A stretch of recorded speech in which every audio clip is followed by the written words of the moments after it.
Hey everyone, welcome back. Bigelow Reviews here, and I am back with a new review for you, and that is Margo Price's fourth studio album, Strays. Like I already said in the opening, this is Margo Price's fourth studio album and her follow-up to 2022's That's How Rumors Get Started record. I've always casually been a Margo Price fan. I don't really like country music, but the style in which she normally makes her country music is like more in the vein of some like alternative, old school inspired, like Loretta Lynn type country music, almost hippie like country music. There's some elements, at least on this record, we'll get into, kind of have some like Grateful Dead type influences. But I really like her. I've even seen Margo Price in concert before. She opened up for Nathaniel Rateliff and the Night Sweats, another one of my favorite bands. But funny enough, even with me making that Loretta Lynn reference, saying that they're kind of both like similar type like artists and kind of make the same type of country music, funny enough, her debut record was actually titled Midwest Farmer's Daughter, which is obviously a very obvious and blatant copy of Loretta Lynn's The Coal Miner's Daughter. So, like I said, like the combination and the styles are very much the same. Again, I'm not really a big country person, but I wanted to listen to it just to support the ladies out there. And you never know, country artists every so often can surprise me and they'll drop a good project. But for this record, the risk was not worth it. The reward was a doozy. The album starts off really great. The first like 3-4 songs were like, okay, we set a really nice pace. Some of the songs were a little long and bloated, but they're still decent songs and tracks to begin with. The opening track, Been to the Mountain, is a Bob Dylan like intransive song where it's like 6 minutes of the same thing over and over again.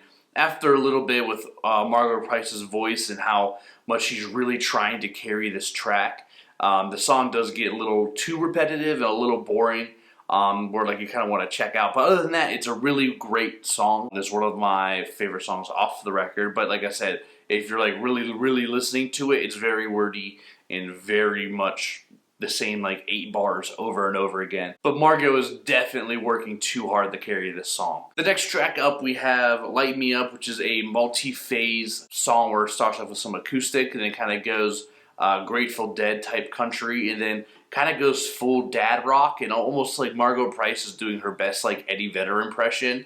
Even when it comes to the instrumentals, the song even has like a Pearl Jam-y type vibe, which I like Pearl Jam, but like my country and Pearl Jam kind of separated. It's like you don't want your peas getting mixed in with your mashed potatoes, which I hate mashed potatoes.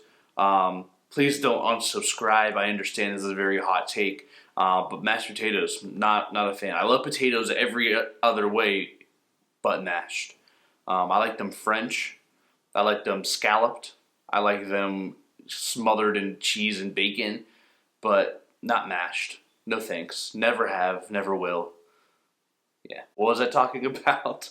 But yeah, Light Me Up, a very multi-phase, another really long track on this album, which is another problem that I have, especially for a few more tracks on here. Yeah, this record has only like 10 songs on it, but it has a runtime of like 46 minutes, and it feels like an hour 20. But that's just me. I know like a lot of times when it comes to like pacing on albums, it's a big critique of mine. But yeah, if you're gonna make a long album and long songs, at least make me interested in them.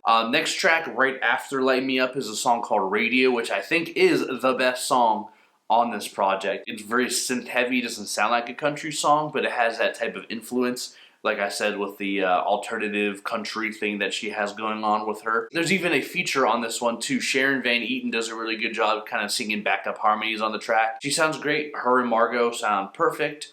Harmonies are awesome. Song is actually kind of catchy. The chorus is pretty great. All I have on is the radio. I feel like we've all been there in some moments. Maybe or not. But yeah, this song just feels like it's more in Margo's wheelhouse, and it feels like she's way more comfortable in this song than compared to Been to the Mountain, where she's laboring. I think she just sounds so much better, way more comfortable, and like I said, best song on this record. Next song up, we have Change of Heart. This one also kind of has an Elvis Costello thing, way more than the last song. The talked verses are kind of a turnoff for me, not a fan of that. But I do kind of like the song. I like where she's going with it. But definitely after this song, there's a huge drop off in quality, and one of my biggest issues with this album. On the song Country Road, it's like a classic country song talking about the memories we made on the country road, and it's piano led.